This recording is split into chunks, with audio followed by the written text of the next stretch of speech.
ఎన్నికలు వచ్చినప్పుడే ఎన్నికల గురించి మాట్లాడదాం, ఇప్పుడు అభివృద్ధి చేసుకుందాం, సహకరించడానికి నేను సిద్ధంగా ఉన్నా, నిధులు అనుమతులు ఇవ్వడానికి మా ప్రభుత్వం సిద్ధంగా ఉన్నది. మీకు కావాల్సిన అడిగి మీరు కావాల్సిన గుర్తు చేసి మీరు సాధించుకోండి. ఇవాళ ఉప్పల్ ఎలివేటెడ్ కారిడార్కి బండారి రాజిరెడ్డి గారి పేరు నేను పెట్టిన. బండారి లక్ష్మారెడ్డి గారు ఈరోజు బీఆర్ఎస్లో ఎమ్మెల్యే ఉన్నాడు. నిజంగానే రాజకీయాలను దృష్టిలో పెట్టుకుంటే బండారి రాజిరెడ్డి అన్న పేరు నేను అక్కడ పెట్టుండేవాడినా మీరు ఒక్కసారి ఆలోచన చేయండి. రాజిరెడ్డి అన్న ఈ ప్రాంతంలో ప్రతి పిల్లగానికి తెలుసు. మున్సిపల్ చైర్మన్గా, ఎమ్మెల్యేగా, టీటీడీ బోర్డు మెంబర్గా ఎవరు ఇంటికి వచ్చినా కూర్చోబెట్టి పనిచేసి బిడ్డ ఈ పన్ను చేసుకోలేదనుంటే ఏం చేస్తాను అన్ని కాలనీలు తిరిగి కాలనీ అసోసియేషన్లతో రాజిరెడ్డి అన్నకు అనుబంధం ఉంది. ఆయనలో నేను పార్లమెంట్లో నిలబడ్డప్పుడు ఎన్నో కాలనీలు నా వెంబడి వచ్చి కాలనీ అసోసియేషన్ల అధ్యక్షులను పిలిపించి అరే మనోనికి ఏం రా మంచోడు పనిచేస్తాడని ఆ రోజు రాజిరెడ్డి అన్న చెప్పిండు. ఆనాడు కష్టాలలో ఉన్నప్పుడు రాజిరెడ్డి అన్న సాయం అందించుడు. రాజిరెడ్డి అన్న ఈ ప్రాంత ప్రజలకు 40-50 ఏళ్ళు సేవలు అందించుడు. ఇవాళ ఉప్పల్ ఎలివేటెడ్ కారిడార్కి రాజిరెడ్డి అన్న పేరు పెట్టుడు న్యాయమా కాదా మీరు ఒక్కసారి ఆలోచన చేయండి. నేను ఇవాళ ఈ పేరు పెట్టడమే కాదు, ఎలివేట్ కారిడార్కు ఎవరు ఏడ్చినా ఎవరు బాధపడ్డా ఆడ చౌరస్తల రాజిరెడ్డి గారి విగ్రహాన్ని కూడా పెడతాం, దానికి సంబంధించిన ఏర్పాట్లు కూడా చేసుకోండి అని నేను చెప్పదలుచుకున్నా. అదేవిధంగా ఎవరైతే మంచి చేస్తారో మంచిని మంచి అని గుర్తించే బాధ్యత మన మీద ఉన్నది. ఎన్నికలు వచ్చినప్పుడు రాజకీయాలు ఎట్లుండాలనో రాజకీయాలు అట్లా చేద్దాం. అదేవిధంగా ఈనాడు కొంతమంది మాట్లాడుతున్నారు, దాని గురించి ఒక 5 నిమిషాలు నేను చెప్పదలుచుకున్నాను. ఇది రాజకీయ వేదిక కాదు, కానీ నేను గుర్తు చేయదలుచుకున్న మిత్రులందరికీ ఇవాళ గుజరాత్లో అహ్మదాబాద్లో సబర్మతి రివర్ ఫ్రంట్ కట్టుకుంటారు. ఇవాళ ఢిల్లీలో యమునా నది రివర్ ఫ్రంట్ను అభివృద్ధి చేసుకుంటారు. ఇవాళ ఉత్తరప్రదేశ్లో గంగా నది రివర్ ఫ్రంట్ను మీరు అభివృద్ధి చేసుకుంటారు. మీరు ఇక్కడికి వచ్చి సబర్మతి రివర్ ఫ్రంట్ చూతురాని మా గుజరాత్లో మా మోడీ గారు ఎంత గొప్పగా చేసిండు అని. అయ్యా మాకేం అభ్యంతరం లేదు, మోడీ గారు సబర్మతి రివర్ ఫ్రంట్ చేయొచ్చు, ఢిల్లీ ప్రభుత్వం యమునా రివర్ ఫ్రంట్ చేయొచ్చు, యోగి ఆదిత్యనాథ్ దాస్ మీకు గంగా నది చేయొచ్చు. సంతోషం, మీరు బాగా చేసుకున్నారు. మరి మేము మూసీ నది ప్రక్షాళన చేసుకోవద్దా అని నేను అడుగుతున్నా. ఇవాళ అడ్డం పడుతున్న వాళ్ళని ఇవాళ ఈ మూసీ రివర్ డెవలప్మెంట్ ఫ్రంట్ ద్వారా గండిపేట నుంచి గౌరెల్లి వరకు 55 కిలోమీటర్లు ఈరోజు అంతర్జాతీయ స్థాయిలో మనం అభివృద్ధి చేసుకుంటే ఆర్థికంగా నగరం టూరిజంలో అభివృద్ధి పదం వైపు నడుస్తుంది. యువతకు ఉద్యోగ ఉపాధి అవకాశాలు వస్తాయి. మీరు కూడా ఉప్పల్ మూసీ పక్కన ఉన్నామంటే ఒక రివర్ ఫ్రంట్ న్యూయార్క్ న్యూజెర్సీ మధ్యలో హడ్సన్ రివర్ ఫ్రంట్ దగ్గర ఒక్కొక్క అపార్ట్మెంట్ 100 కోట్ల విలువ ఉన్నది.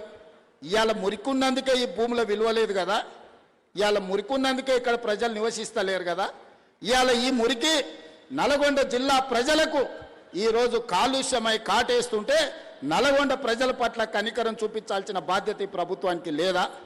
నల్గొండ జిల్లాలో ఆలేరు భువనగిరి ఆ ప్రాంతానికి వెళ్తే కొత్తగా పెళ్లిళ్ళైన ఆడపిల్లల్ని మగపిల్లల్ని ఊరు నుంచి పట్టణానికి పంపిస్తారు. ఇక్కడ ఉంటే ప్రెగ్నెన్సీ ప్రాబ్లం ఉన్నది, కలుషితమైన నీళ్లు తాగినా ఇక్కడ పండించిన పంట తిన్నా కడుపు కోతకు గురవుతారని చెప్పి ఈరోజు అక్కడ ఉండే తల్లులు తమ బిడ్డల్ని పట్నం పంపిస్తారు.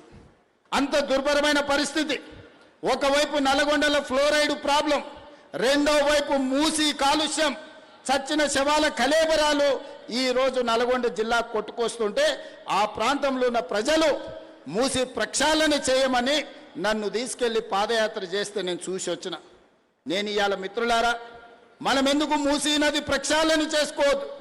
మూసీ నది ఒడ్డున ఉన్న పేదలకు ఏవైనా ఇల్లు పోతే ఇల్లు ఇద్దాం, ఉపాధి పోతే ఉపాధి కల్పిద్దాం, ఉద్యోగ అవకాశాలు కల్పిద్దాం. అవకాశం ఉన్న దగ్గర అభివృద్ధి చేద్దాం, వాళ్ళను మంచి వాళ్ళ పిల్లల్ని మంచి స్కూళ్ళల్లో చదువులు చెప్పిద్దామని నేనంటే లేదు, మేము అడ్డం పడతారంటారు. ఇవాళ కేంద్ర మంత్రిగా ఉన్న పెద్ద మనిషి ఇవాళ పెద్ద పెద్ద మాటలు మాట్లాడుతున్నాడు. నువ్వు మూసీ నదికి అనుమతులు తెస్తావా తేవా, నువ్వు ఇక్కడ పార్లమెంట్ సభ్యుడు కదా అని నేను అడుగుతున్నా.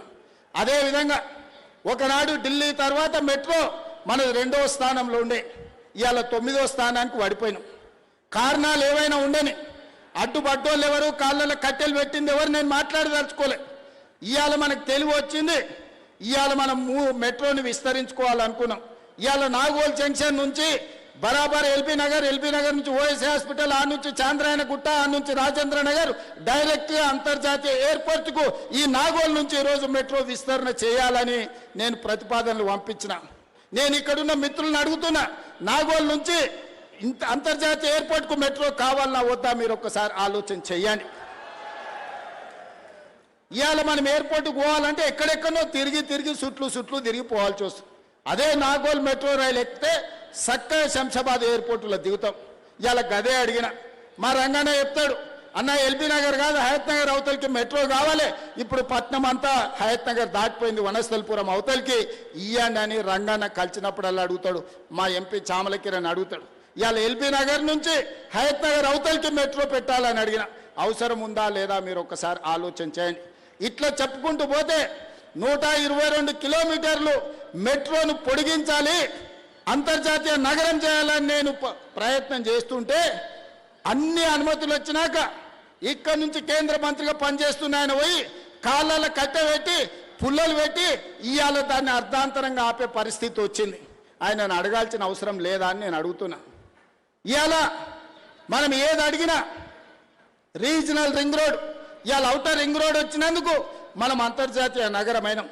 రీజనల్ రింగ్ రోడ్ వస్తే 360 కిలోమీటర్ల అభివృద్ధి జరిగితే ప్రపంచంతోనే పోటీ పడే సింగపూర్, టోక్యో, న్యూయార్క్ లాంటి పట్టణాలతోని ఈరోజు మన హైదరాబాద్ పోటీ పడవచ్చు.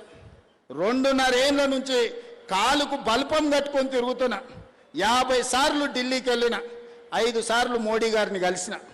ఎందుకు ఆగుతుంది, ఎవరు ఆపుతున్నారు అని నేను అడుగుతున్నా.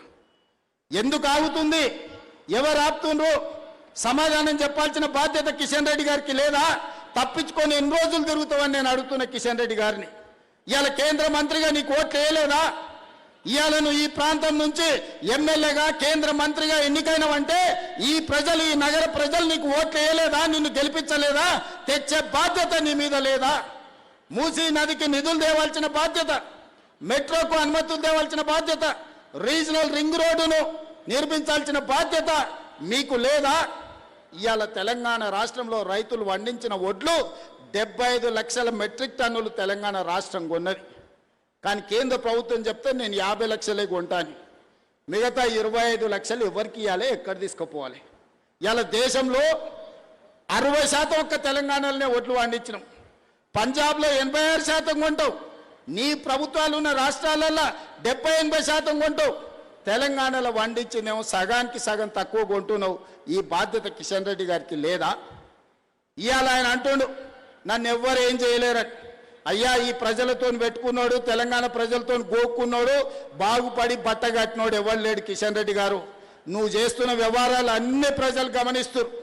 అందుకే 15 తారీఖు తర్వాత ఖచ్చితంగా కార్యాచరణ ఉంటుంది. మెట్రో రావాల్సిందే, RRRకు అనుమతులు ఇవ్వాల్సిందే, మూసి ప్రకటన జరగాల్సిందే, నువ్వు పండించిన వడ్లు, మొక్కలు, జొన్నలు కొనాల్సిందే. ఈ అన్నిటికీ నువ్వు సహకరించకపోతే బరాబర్ నీ సంగతి చెప్తాం. మళ్ళోసారి నేను చెప్పదలుచుకున్నా వారికి. వారు అంటారు నేను పుట్టింది ఇంట్లోనే, నేను చచ్చేది ఇంట్లోనే. కరెక్టే, నువ్వు అందులోనే ఉంటావు, చీకట్లో యువతలతో సహకారం తీసుకుంటావు.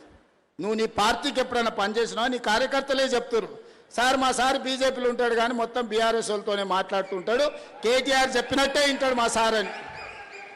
నీ సొంత పార్టీ వాళ్ళు చెప్తారు. నీకు పార్టీ